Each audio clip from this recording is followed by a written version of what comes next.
തൃശൂർ നഗരത്തെ 2 ദിവസം ഭക്തിയിൽ ആറാടിച്ച ബ്രഹ്മസ്ഥാന മഹോത്സവത്തിന് പരിസമാപ്തിയായി. സദ്ഗുരു ശ്രീമാതാമൃതാനന്ദമയി ദേവിയുടെ ദിവ്യ സാന്നിധ്യത്തിൽ നടന്ന മഹോത്സവത്തിൽ അമ്മയെ കാണാനും അനുഗ്രഹം തേടാനും ആയിരങ്ങളാണ് എത്തിയത്. 2 ദിവസങ്ങളിലായി നടന്ന അയ്യന്തോൾ ബ്രഹ്മസ്ഥാന മഹോത്സവം അമ്മയുടെ സാന്നിധ്യത്തിൽ ഭക്തിസാന്ദ്രമായി. അമ്മയെ കാണാനും അനുഗ്രഹം വാങ്ങാനുമായി പ്രമുഖരടക്കം നിരവധി പേർ 2 ദിവസങ്ങളിലായി ബ്രഹ്മസ്ഥാനത്തേക്ക് ഒഴുകിയെത്തി. അവസാനത്തെ ഭക്തനെയും ചേർത്ത് പിടിച്ച് അനുഗ്രഹിച്ചതിനു ശേഷമാണ് അമ്മ വേദി വിട്ടത്. ലളിത സഹസ്രനാമം, ശനിദോഷ നിവാരണ പൂജ, മഹാഗണപതി ഹോമം, ഉദയാസ്തമന പൂജ തുടങ്ങി വിശേഷാൽ പൂജകളും ബ്രഹ്മസ്ഥാന മഹോത്സവത്തിന്റെ ഭാഗമായി നടന്നു.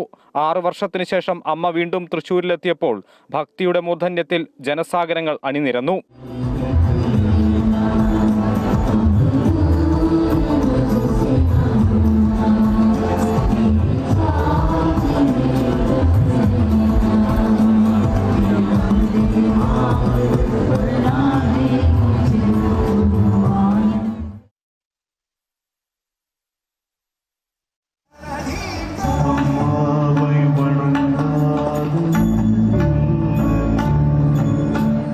അയ്യന്തോൾ ബ്രഹ്മസ്ഥാന മഹോത്സവത്തിന്റെ ശുഭപര്യവസാനത്തിനു ശേഷം ജൂൺ 6, 7 തീയതികളിൽ എറണാകുളത്തെത്തുന്ന അമ്മ ഇടപ്പള്ളി ബ്രഹ്മസ്ഥാന മഹോത്സവത്തിൽ മുഖ്യ കാർമ്മികത്വം വഹിക്കും.